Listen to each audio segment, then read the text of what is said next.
ദൈവനാമത്തിന് മഹത്വം ഉണ്ടാവട്ടെ. ലൂക്കോസിന്റെ സുവിശേഷം 7-ാം അധ്യായം 36 മുതൽ 50 വരെയുള്ള വാക്യങ്ങളാണല്ലോ നാം പരിശോധിച്ചുകൊണ്ടിരിക്കുന്നത്. ആ വാക്യങ്ങൾ നമുക്ക് വായിക്കാം ഒരു പ്രാവശ്യം കൂടെ. പരീശന്മാരിൽ ഒരുത്തൻ തന്നോടുകൂടെ ഭക്ഷണം കഴിപ്പാൻ അവനെ ക്ഷണിച്ചു. അവൻ പരീശന്റെ വീട്ടിൽ ചെന്ന് ഭക്ഷണത്തിനിരുന്നു. ആ പട്ടണത്തിൽ പാപിയായ ഒരു സ്ത്രീ അവൻ പരീശന്റെ വീട്ടിൽ ഭക്ഷണത്തിന് ഇരിക്കുന്നത് അറിഞ്ഞ് ഒരു വെൺകൽ ഭരണി പരിമള തൈലം കൊണ്ടുവന്നു. പുറകിൽ അവന്റെ കാൽക്കൽ കരഞ്ഞുകൊണ്ട് നിന്നു. കണ്ണുനീർ കൊണ്ട് അവന്റെ കാൽ നനച്ചു തുടങ്ങി. തലമുടി കൊണ്ട് തുടച്ചു, കാൽ ചുംബിച്ചു, തൈലം പൂശി. അവനെ ക്ഷണിച്ച പരീശൻ അത് കണ്ടിട്ട് ഇവൻ പ്രവാചകനായിരുന്നുവെങ്കിൽ തന്നെ തൊടുന്ന സ്ത്രീ ആരെന്നും എങ്ങനെയുള്ളവളെന്നും അറിയുമായിരുന്നു. അവൾ പാപിയല്ലോ എന്നുള്ളിൽ പറഞ്ഞു. ശിമോനെ, നിന്നോടൊന്നും പറവാനുണ്ട് എന്ന് യേശു പറഞ്ഞതിന്, ഗുരു പറഞ്ഞാലും എന്നവൻ പറഞ്ഞു. കടം കൊടുക്കുന്ന ഒരുത്തന് 2 കടക്കാർ ഉണ്ടായിരുന്നു. ഒരുത്തൻ 500 വെള്ളിക്കാശും മറ്റവൻ 50 വെള്ളിക്കാശും കൊടുപ്പാനുണ്ടായിരുന്നു. വീട്ടുവാൻ അവർക്ക് വകയില്ലായ്കയാൽ അവൻ ഇരുവർക്കും ഇളച്ചു കൊടുത്തു. എന്നാൽ അവരിൽ ആർ അവനെ അധികം സ്നേഹിക്കും? അധികം ഇളച്ചു കിട്ടിയവൻ എന്ന് ഞാൻ ഊഹിക്കുന്നു എന്ന് ശിമോൻ പറഞ്ഞു. അവൻ അവനോട്, നീ വിധിച്ചത് ശരി എന്ന് പറഞ്ഞു. സ്ത്രീയുടെ നേരെ തിരിഞ്ഞ് ശിമോനോട് പറഞ്ഞത്, ഈ സ്ത്രീയെ കാണുന്നുവോ? ഞാൻ നിന്റെ വീട്ടിൽ വന്നു, നീ എന്റെ കാലിന് വെള്ളം തന്നില്ല. ഇവളോ കണ്ണുനീർ കൊണ്ട് എന്റെ കാൽ നനച്ചു, തലമുടി കൊണ്ട് തുടച്ചു. നീ എനിക്ക് ചുംബനം തന്നില്ല. ഇവളോ ഞാൻ അകത്ത് വന്നത് മുതൽ ഇടവിടാതെ എന്റെ കാൽ ചുംബിച്ചു. നീ എന്റെ തലയിൽ തൈലം പൂശിയില്ല. ഇവളോ പരിമള തൈലം കൊണ്ട് എന്റെ കാൽ പൂശി. ആകയാൽ ഇവളുടെ അനേകമായ പാപങ്ങൾ മോചിച്ചിരിക്കുന്നു എന്ന് ഞാൻ നിന്നോട് പറയുന്നു. അവൾ വളരെ സ്നേഹിച്ചുവല്ലോ. അല്പം മോചിച്ചു കിട്ടിയവൻ അല്പം സ്നേഹിക്കുന്നു. പിന്നെ അവൻ അവളോട്, നിന്റെ പാപങ്ങൾ മോചിച്ചു തന്നിരിക്കുന്നു എന്ന് പറഞ്ഞു. അവനോടുകൂടെ പന്തിയിലിരുന്നവർ പാപമോചനവും കൊടുക്കുന്ന ഇവൻ ആർ എന്ന് തമ്മിൽ പറഞ്ഞു തുടങ്ങി. അവനോ സ്ത്രീയോട്, നിന്റെ വിശ്വാസം നിന്നെ രക്ഷിച്ചിരിക്കുന്നു, സമാധാനത്തോടെ പോക എന്ന് പറഞ്ഞു. ഈ 2 കടക്കാരുടെ ഉപമയിൽ ഏറ്റവും പ്രധാനമായിട്ട് നമ്മൾ ഗ്രഹിക്കേണ്ടത് പാപക്ഷമയാണ് എന്ന് ഇതിനോടകം നിങ്ങൾക്കെല്ലാം നന്നായിട്ട് ബോധ്യപ്പെട്ടിട്ടുണ്ട്. അപ്പൊ ആർക്കാണ് പാപക്ഷമ എന്ന് ചോദിച്ചാൽ, ഒന്നാമത് നമ്മൾ പഠിച്ചത് നമുക്ക് എല്ലാവർക്കും പാപക്ഷമ ആവശ്യമുണ്ട്. കാരണം ഒരു വ്യത്യാസവുമില്ല, എല്ലാവരും പാപം ചെയ്ത് ദൈവതേജസ് ഇല്ലാത്തവരായി തീർന്നു. പിന്നെ പാപത്തെ നമുക്ക് പെട്ടെന്ന് തിരിച്ചറിയാൻ കഴിയാതിരിക്കുന്നത് എന്തുകൊണ്ടാണെന്ന് ചോദിച്ചാൽ, പലതരത്തിലുള്ള പാപങ്ങൾ ഉള്ളതുകൊണ്ടാണ്. ആത്മാവിലെ പാപമുണ്ട്, ജഡത്തിലെ പാപമുണ്ട്, ചെയ്യാൻ പറഞ്ഞ കാര്യങ്ങൾ ചെയ്യാത്തതും ചെയ്യാൻ പറഞ്ഞത് ചെയ്യാതിരിക്കുന്നതും, അല്ലെങ്കിൽ sins of commission and omission ഉണ്ട്. Open sins and hidden sins, പരസ്യമായിട്ട് കാണാവുന്നതും രഹസ്യത്തിൽ ചെയ്യുന്നതും ഒക്കെ ഉണ്ട്. എല്ലാം വെച്ച് നോക്കിയാൽ പാപമില്ലാത്ത ആരും ഉണ്ടാവുകയില്ല. ഈ വ്യഭിചാരകർമ്മത്തിൽ പിടിച്ച സ്ത്രീയുടെ കാര്യത്തിലാണെങ്കിലും നിങ്ങളിൽ പാപമില്ലാത്തവൻ കല്ലെറിയട്ടെന്ന് പറഞ്ഞപ്പോൾ ഓരോരുത്തരായിട്ട് പിരിഞ്ഞു പോയല്ലോ.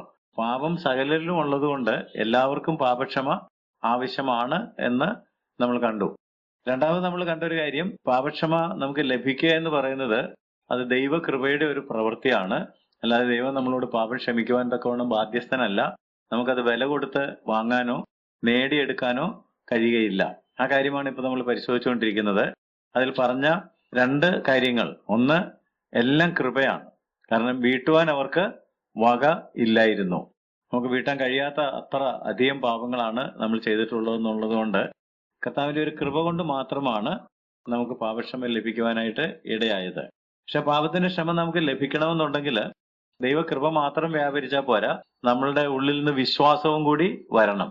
വിശ്വാസത്താലാണ് പാപക്ഷമ നമ്മളുടേതായി മാറുന്നത്. അഥവാ യേശുക്രിസ്തുവിന്റെ അധ്വാനിക്കുന്നവരും ഭാരം ചുമക്കുന്നവരുമായുള്ളവരെ എന്റെ അടുക്കൽ വരുവീൻ എന്ന പ്രസംഗം ഈ സ്ത്രീ കേട്ട് തന്നെ കർത്താവിനെ ഏൽപ്പിച്ചു കൊടുത്തതായിരുന്നു. അവിടെ വെച്ച് തന്നെ അവൾക്ക് എന്ത് ലഭിച്ചിട്ടുണ്ട്? പാപക്ഷമ ലഭിച്ചിട്ടുണ്ട്. അതുകൊണ്ടാണ് ഈ വീട്ടിൽ വന്ന് ഇങ്ങനെ ഒരു പ്രവൃത്തി ചെയ്യാനായിട്ട് അവൾക്ക് തോന്നിയത്. അപ്പൊ നമുക്കൊരു തെറ്റ് തിരുത്താനുണ്ട് എന്ന് പറഞ്ഞിരുന്നു. 47-ാം വാക്യത്തിൽ ഇവളുടെ അനേകമായ പാപങ്ങൾ മോചിച്ചിരിക്കുന്നു, അവൾ വളരെ സ്നേഹിച്ചുവല്ലോ. അല്പം മോചിച്ചു കിട്ടിയവൻ അല്പം സ്നേഹിക്കുന്നു. അപ്പൊ സ്നേഹിച്ചത് കൊണ്ടാണ് പാപം മോചിച്ചതെന്ന് ധരിക്കരുത്. പാപം മോചിച്ചത് കൊണ്ടാണ് സ്നേഹിച്ചത്. കഴിഞ്ഞ ആഴ്ച ഞാൻ പറഞ്ഞിരുന്നു, ദൈവം ലോകത്തെ അത്ര അധികം സ്നേഹിച്ചു. പക്ഷെ അത്രയധികം സ്നേഹിച്ചതുകൊണ്ട് മാത്രം ആരുടെയും പാപം മോചിക്കപ്പെടുന്നില്ല. ഇവൻ എന്റെ പാപത്തിന് പകരമാണ് മരിച്ചതെന്നുള്ള കാര്യം നാം വിശ്വസിക്കുമ്പോഴാണ് നമുക്ക് പാപക്ഷമ ലഭിക്കുന്നത് എന്ന കാര്യം മറന്ന് പോകരുത്. രക്ഷിക്കപ്പെട്ട ആളുകൾക്കും രക്ഷിക്കപ്പെടാത്ത ആളുകൾക്കും എല്ലാം വിശ്വാസമുണ്ട്. എല്ലാവർക്കും പല കാര്യങ്ങളിലും വിശ്വാസമുണ്ട്. പിന്നെ ഈ രക്ഷിക്കപ്പെട്ട അല്ലെങ്കിൽ പാപക്ഷമ ലഭിച്ചവരുടെ പ്രത്യേകത എന്താണെന്ന് ചോദിച്ചാൽ, അവരുടെ വിശ്വാസം എന്തിലാണെന്നുള്ളതാണ്. വിശ്വാസത്തിലല്ല വിശ്വസിക്കുന്നത്.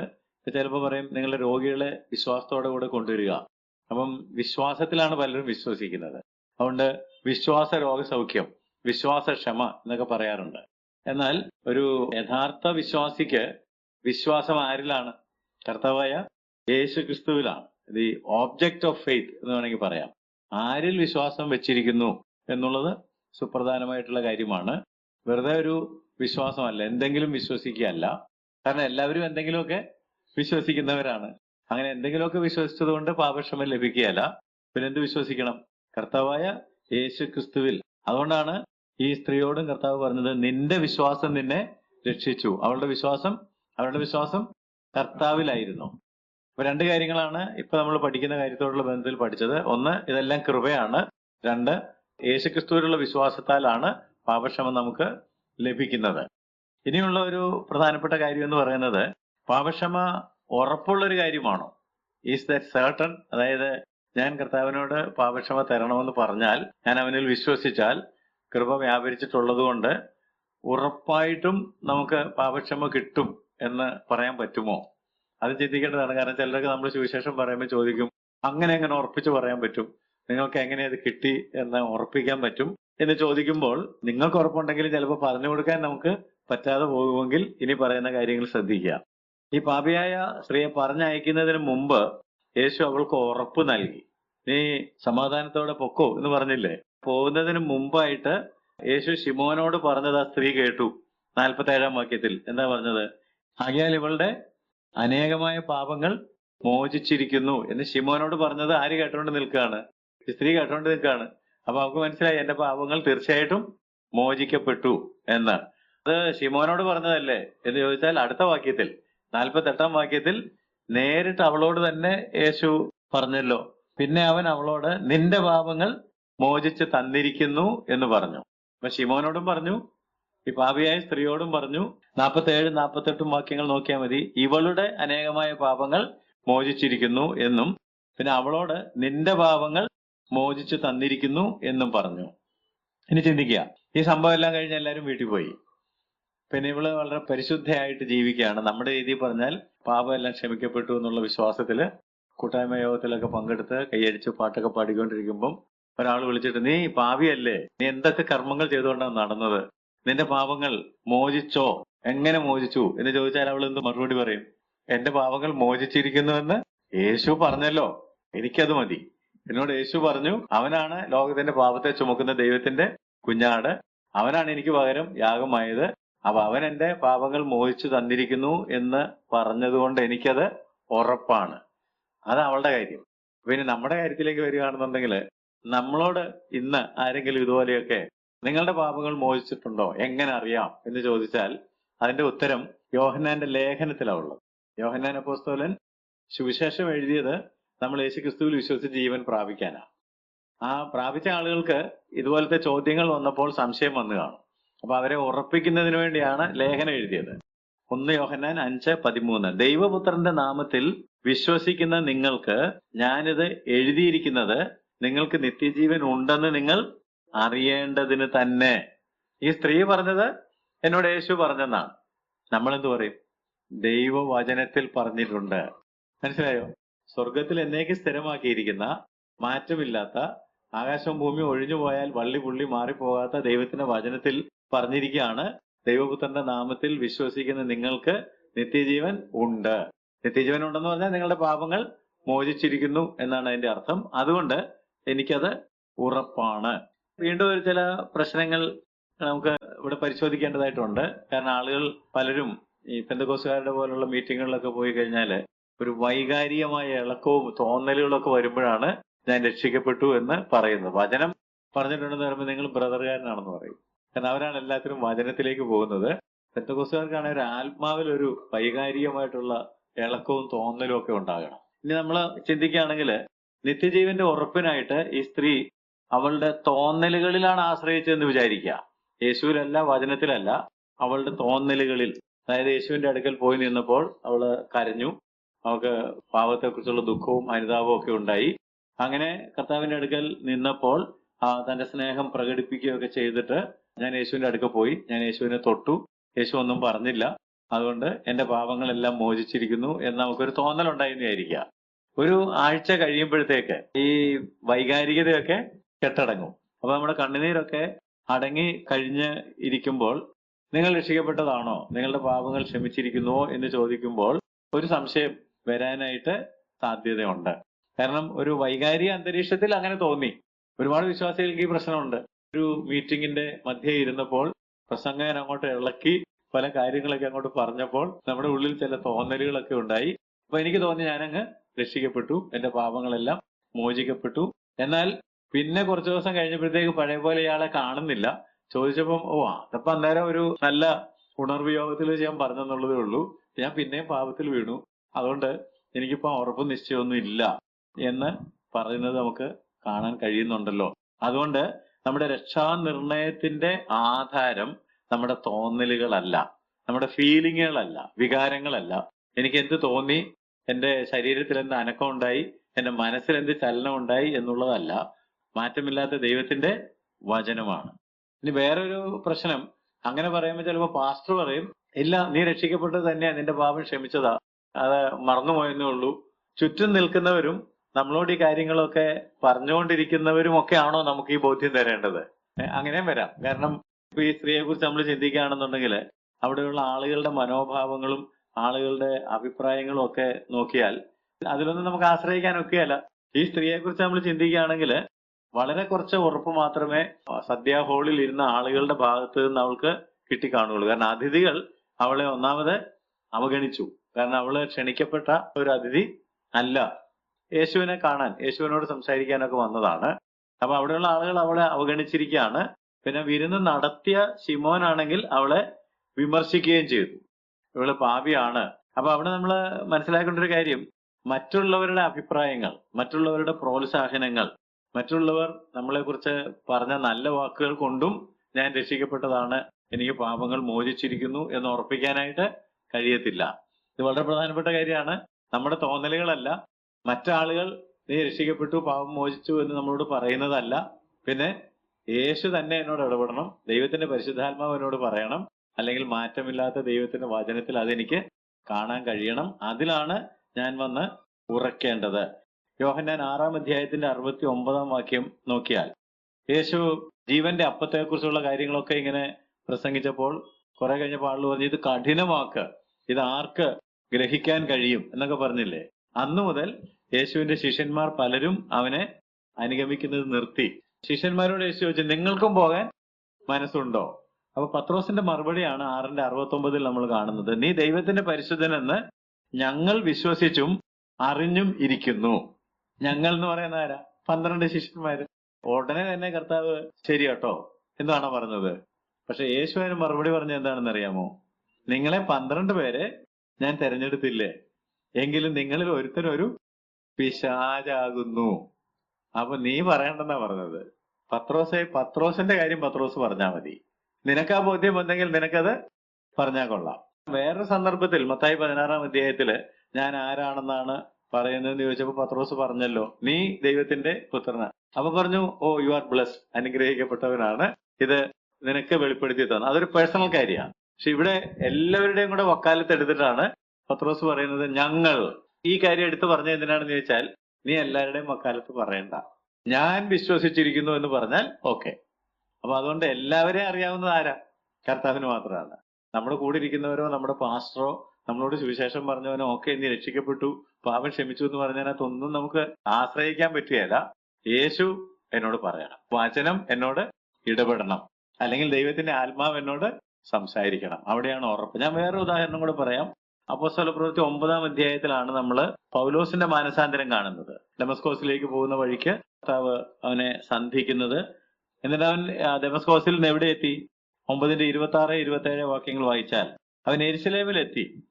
അവൻ ശിഷ്യന്മാരോട് ചേരാൻ ശ്രമിച്ചു. എന്തുകൊണ്ടാണ്? ഇപ്പൊ അവനും ആരായി? ശിഷ്യനായി. അതുകൊണ്ട് അവൻ ശിഷ്യന്മാരോട് ചേരാൻ ശ്രമിച്ചു. എന്നാൽ അവിടെ എഴുതിയിരിക്കുന്നത്, അവനൊരു ശിഷ്യൻ എന്ന് വിശ്വസിക്കാതെ എല്ലാവരും അവനെ പേടിച്ചു. ഇപ്പൊ അവനെ പേടിക്കേണ്ടതുണ്ടോ? ഇപ്പൊ പേടിക്കേണ്ടതില്ല. കാരണം ഇപ്പൊ അവൻ മാനസാന്തരപ്പെട്ടു, അവൻ ആരായി? അവൻ ശിഷ്യനായി. അപ്പൊ ആളുകളുടെ അഭിപ്രായത്തിനല്ല, യേശു ഇപ്പൊ അവനെ ആരാക്കി കഴിഞ്ഞു? ശിഷ്യനാക്കി കഴിഞ്ഞു. പക്ഷെ മറ്റ് വിശ്വാസികൾക്ക് അവനെ ഒരു ശിഷ്യനായിട്ട് കാണാൻ കഴിയുന്നില്ല. അപ്പൊ നമ്മൾ ആരുടെ അഭിപ്രായം നോക്കേണ്ടത്? പക്ഷെ ഇന്ന് നമ്മളോട് ഇടപെടുന്നത് ദൈവത്തിന്റെ വചനമാണ്. അപ്പൊ ഈ വചനത്തിന്റെ ഉറപ്പ് നമുക്ക് ലഭിക്കണം. മാത്രമല്ല, ദൈവത്തിന്റെ പരിശുദ്ധാത്മാവിനെ നമുക്ക് നൽകിയിട്ടുണ്ട്. റോമാലേഖനം 8-ാം അധ്യായത്തിന് 9-ാം വാക്യത്തിൽ ക്രിസ്തുവിന്റെ ആത്മാവില്ലാത്തവൻ അവനുള്ളവനല്ല. 8:16 നാം ദൈവത്തിന്റെ മക്കളെന്ന് ആത്മാവ് താനും നമ്മുടെ ആത്മാവോടുകൂടെ സാക്ഷ്യം പറയുന്നു. ആരുടെ ആത്മാവിനോടുകൂടെ? എന്റെ ആത്മാവിൽ. ദൈവത്തിന്റെ ആത്മാവ് എന്റെ ആത്മാവിൽ വന്ന് എന്നോട് സംസാരിക്കുകയാണ്, നീ ദൈവത്തിന്റെ പൈതലായിരിക്കുന്നു, ദൈവവചനത്തിന്റെ അടിസ്ഥാനത്തിൽ. അപ്പൊ അതിന് വേറെ ആരുടെ സർട്ടിഫിക്കറ്റ് വേണ്ടെന്നായി പറഞ്ഞത്? വചനത്താലും ആത്മാവിനാലും ആണല്ലോ നമ്മൾ വീണ്ടും ജനിക്കുന്നത്. അവന്റെ നാമത്തിൽ വിശ്വസിക്കുന്ന നിങ്ങൾക്ക് നിത്യജീവൻ ഉണ്ട്. ഉണ്ടാകുമെന്നല്ല, ഉണ്ട്. പുത്രനുള്ളവന് ജീവൻ ഉണ്ട്. ഉണ്ടാകുമെന്നല്ല, പുത്രനുള്ളവന് ജീവൻ ഉണ്ട്. 4-മത് ഒരു കാര്യം കൂടെ ഞാൻ നിങ്ങളെ ഓർമ്മപ്പെടുത്തുന്നത്, ഫൊർഗീവ്നെസ് അല്ലെങ്കിൽ പാപക്ഷമ എന്ന് പറയുന്നത് വിലയേറിയ ഒരു കാര്യമാണ്. ദൈവത്തിന്റെ കൃപയുടെ ദാനമാണ് പാപക്ഷമ എന്ന് പറയുമ്പോൾ. എല്ലാം കൃപയാലാണ്. അത് നമ്മൾ പ്രാപിക്കുന്നത് വിശ്വാസത്താലാണ്. അത് ഉറപ്പുള്ള ഒരു കാര്യമാണ് ദൈവവചനത്തിന്റെയും ആത്മാവിന്റെയും അടിസ്ഥാനത്തിൽ. 4-മത് അത് കോസ്റ്റ്ലി അല്ലെങ്കിൽ വളരെ വിലയേറിയതാണ്. നമുക്ക് പലപ്പോഴും ഇത് വില കുറഞ്ഞതാണെന്ന് തോന്നും. പല ആളുകൾ ഈ സുവിശേഷം കേൾക്കുമ്പോൾ പറയുന്ന ഒരു കാര്യം, അപ്പൊ അങ്ങനെ ഒരു ചെലവുമില്ലാത്ത ഒരു രക്ഷ എനിക്ക് വേണ്ടെന്നാളുകൾ പറയാറുണ്ട്. അപ്പൊ ഈ സ്ത്രീ പാപക്ഷമ കിട്ടാനായിട്ട് എന്താ ചെലവിട്ടത്? ഒന്നും ചെലവിട്ടില്ലല്ലോ. അവൾ കർത്താവിന്റെ അടുക്കൽ വന്ന് അത് വിശ്വസിച്ചത് മാത്രമേ ഉള്ളൂ. അപ്പൊ അങ്ങനെ ഒന്നുമില്ലാത്ത, ചെലവില്ലാത്ത ഒരു രക്ഷ എനിക്ക് വേണ്ടെന്നാളുകൾ പറയാറുണ്ട്. എനിക്ക് എന്തെങ്കിലും ഒന്ന് ഒരു നേർച്ച ഇടണം, അല്ലെ പള്ളിക്ക് ചുറ്റും ഒന്ന് ഉരുളണം, അല്ലെ ഒരു മല കയറണം, അപ്പൊ എനിക്കൊരു തൃപ്തി. പക്ഷെ പിറ്റേ കൊല്ലം കയറുകയാണ്, അതാ പ്രശ്നം. അപ്പൊ അതിന്റെ അർത്ഥം എന്താണ്? ഈ ഉരുണ്ടിട്ടും കയറിയിട്ടും ക്ഷമ കിട്ടിയില്ലാത്തതുകൊണ്ടാണല്ലോ പിറ്റേ കൊല്ലം ഈ കാര്യങ്ങളൊക്കെ നമ്മൾ ആവർത്തിച്ച് എല്ലാ കൊല്ലവും ചെയ്യുന്നത്. അപ്പൊ അത് വില കുറഞ്ഞൊരു സാധനമാണ്. എന്നാൽ യഥാർത്ഥത്തിൽ പാപക്ഷമ ലഭിക്കുന്ന ഒരാൾക്ക് അതൊരു ചീപ്പായിട്ടുള്ള വില കുറഞ്ഞൊരു സാധനമല്ല, അത് വില കൂടിയ കാര്യമാണ്. എങ്ങനെ? ഈ 2 കടക്കാരുടെ ഉപമയിലേക്ക് ഒന്നുകൂടെ തിരിച്ചു വരിക. കടം കൊടുക്കുന്ന ഒരുത്തന് 2 കടക്കാരുണ്ടായിരുന്നെന്നാണ്. അപ്പൊ ഇവർക്ക് 2 പേർക്കും വീട്ടാൻ വകയില്ലാഞ്ഞത് കൊണ്ട് കടം കൊടുക്കുന്നയാൾ അവരുടെ കടം ഇളച്ചു കൊടുത്തു. ഇനി കടം കൊടുത്തയാളെ കുറിച്ച് നിങ്ങളൊന്ന് ചിന്തിക്കുകയാണെങ്കിൽ അയക്ക് നഷ്ടമുണ്ടായി. അയക്കൊരു ഭീമമായ നഷ്ടമുണ്ടായി. കാരണം ഇവർ 2 പേരും പാപ്പരായതുകൊണ്ട് 2 പേരുടേതും ഇളച്ചു കൊടുത്തപ്പോൾ അദ്ദേഹത്തിന്റെ മുതലിലും ലാഭവിഹിതത്തിലും ഒരു വലിയ കുറവല്ലേ ഉണ്ടായത്. അപ്പൊ അദ്ദേഹത്തിന് ചെലവുണ്ടായി.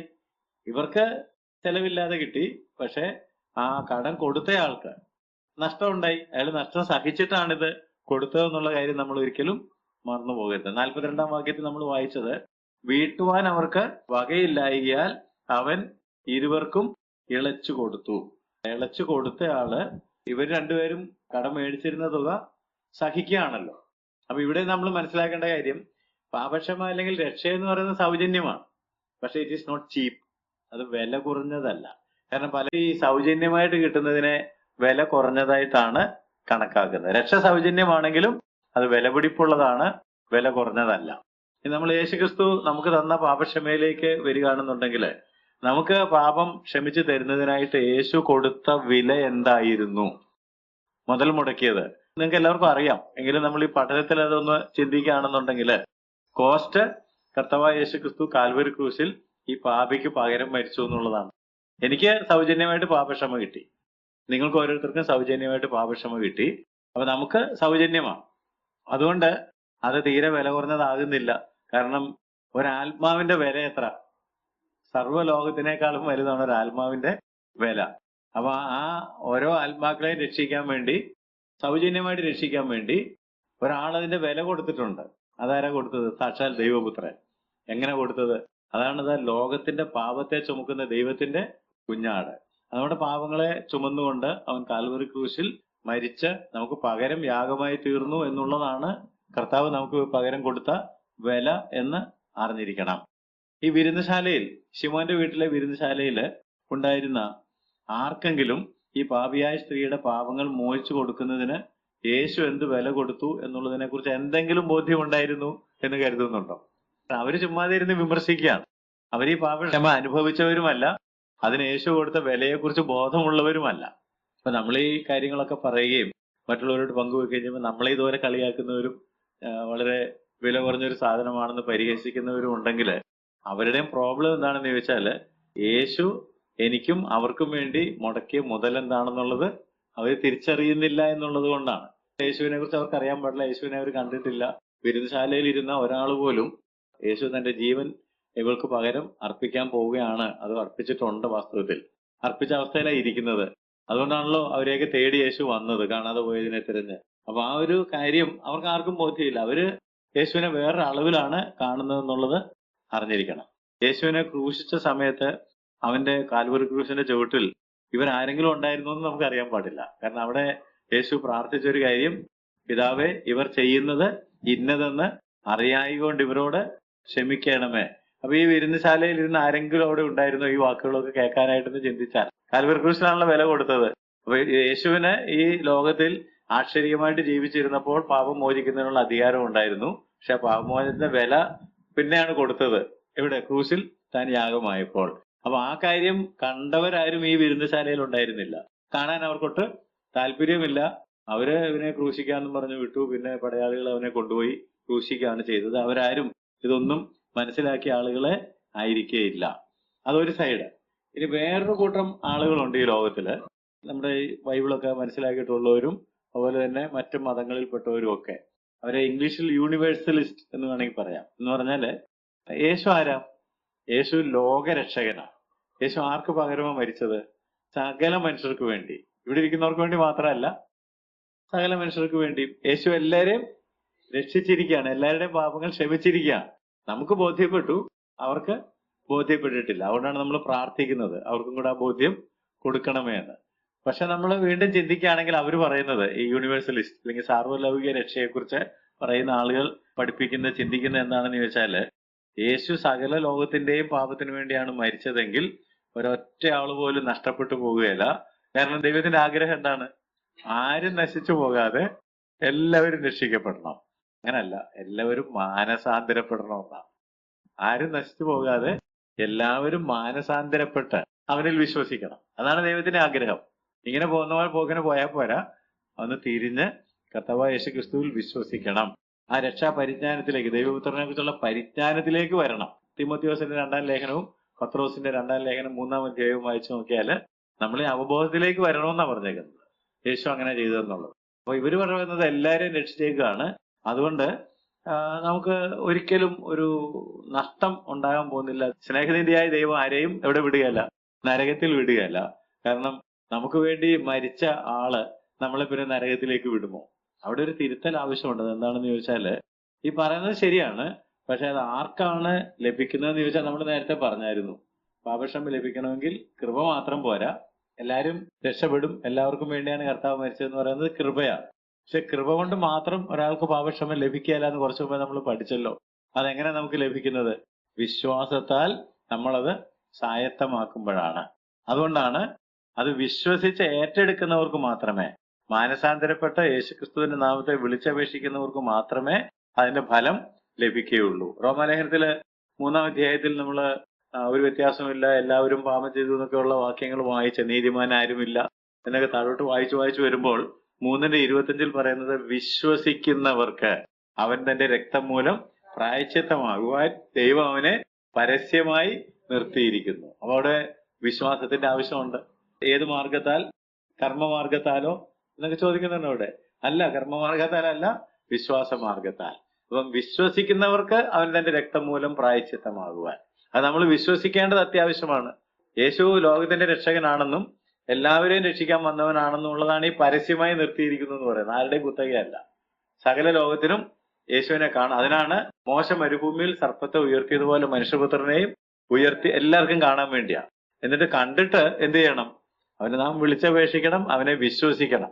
വിശ്വസിച്ചാൽ മാത്രമേ പാപക്ഷമ നമ്മുടേത് ആകുകയുള്ളൂ. നമുക്കെല്ലാവർക്കും പാപക്ഷമ ആവശ്യമാണ്. അത് ദൈവത്തിന്റെ ഒരു ദാനമാണ്, വരദാനമാണ്. അത് കൃപയാൽ ദൈവം നമുക്ക് ലഭ്യമാക്കിയിരിക്കുകയാണ്. പക്ഷെ വിശ്വാസത്തിന്റെ കരങ്ങൾ നീട്ടി മാത്രമേ നമുക്കത് പ്രാപിച്ചെടുക്കാനായിട്ട് കഴിയുകയുള്ളൂ. അപ്പൊ നമ്മൾ 2 കാര്യങ്ങൾ ഈ ഉപമയോടുള്ള ബന്ധത്തിൽ ഇപ്പോൾ പഠിച്ചു കഴിഞ്ഞു. ഒന്ന്, എല്ലാവർക്കും പാപക്ഷമ വേണം. രണ്ടാമത്തെ കാര്യം, പാപക്ഷമ ദൈവത്തിന്റെ ഒരു കൃപയുടെ ദാനമാണ്. ആ കൃപയുടെ ദാനം പൂർണ്ണമായിട്ട് കൃപയാലാണ് ദൈവം നമുക്ക് തരുന്നത്. വീട്ടാൻ നമുക്ക് വക ഒന്നും ഇല്ല. പക്ഷെ വീട്ടാൻ വകയില്ല, ഞാൻ ക്ഷമിക്കുകയാണെന്ന് പറഞ്ഞത് ഒന്ന് വിശ്വസിക്കണം. വീട്ടാൻ വകയില്ലെങ്കിൽ കൃപയാൽ കർത്താവ് അത് ഇളച്ചു വരുമ്പോൾ അന്നേര് കർത്താവേ എന്ന് പറഞ്ഞ വിശ്വാസത്തോടെ അത് വാങ്ങണം. അത് വാങ്ങുക, എന്നിട്ട് അത് വാങ്ങിയത് തന്നെയാണ്, ഇത് സംഭവിച്ചത് തന്നെയാണ് എന്നുള്ളത് വചനത്തിന്റെ അടിസ്ഥാനത്തിൽ വിശ്വസിക്കണം. അതാണ് ഉറപ്പ് എന്ന് പറയുന്നത്. എന്നിട്ട് ഇതിന് ആരോ മുതൽ മുടക്കിയിട്ടുണ്ട്, അതുകൊണ്ടാണ് എനിക്കിത് കിട്ടിയത് എന്നും തിരിച്ചറിയണം. അപ്പൊ ഇത്രയും കാര്യങ്ങൾ നമ്മൾ ഗ്രഹിക്കണം. പാപക്ഷമ എല്ലാവർക്കും ആവശ്യമുണ്ട്. എല്ലാവർക്കും അത് ആവശ്യമുണ്ടെങ്കിൽ അത് നമുക്ക് എല്ലാവർക്കും ലഭിക്കുന്നത് ദൈവത്തിന്റെ കൃപയുടെ ഒരു പ്രവൃത്തിയാണ്. മൂന്നാമത് ഒരു കാര്യം കൂടെ നമുക്ക് ഗ്രഹിക്കാനുണ്ട്, അത് നമുക്ക് അടുത്ത ക്ലാസ്സിൽ പഠിക്കാം. അതെന്താണെന്ന് ചോദിച്ചാൽ, ശരിക്കും പാപക്ഷമ കിട്ടിയോ എന്നെങ്ങനെ അറിയാം എന്നുള്ളതാണ് ഇപ്പൊ നമ്മൾ പറഞ്ഞുകൊണ്ടിരുന്നത്. അപ്പൊ അതിന് നമ്മളിപ്പോ ഉത്തരവാദിത്വം മുഴുവനും ദൈവവചനത്തിനും പരിശുദ്ധാത്മാവിനും കൊടുത്തു വെച്ചിരിക്കുകയാണ്. നിങ്ങളുടെ ഫീലിംഗ് അല്ല, ആളുകളുടെ അഭിപ്രായമല്ല, വചനത്തിലുണ്ട്.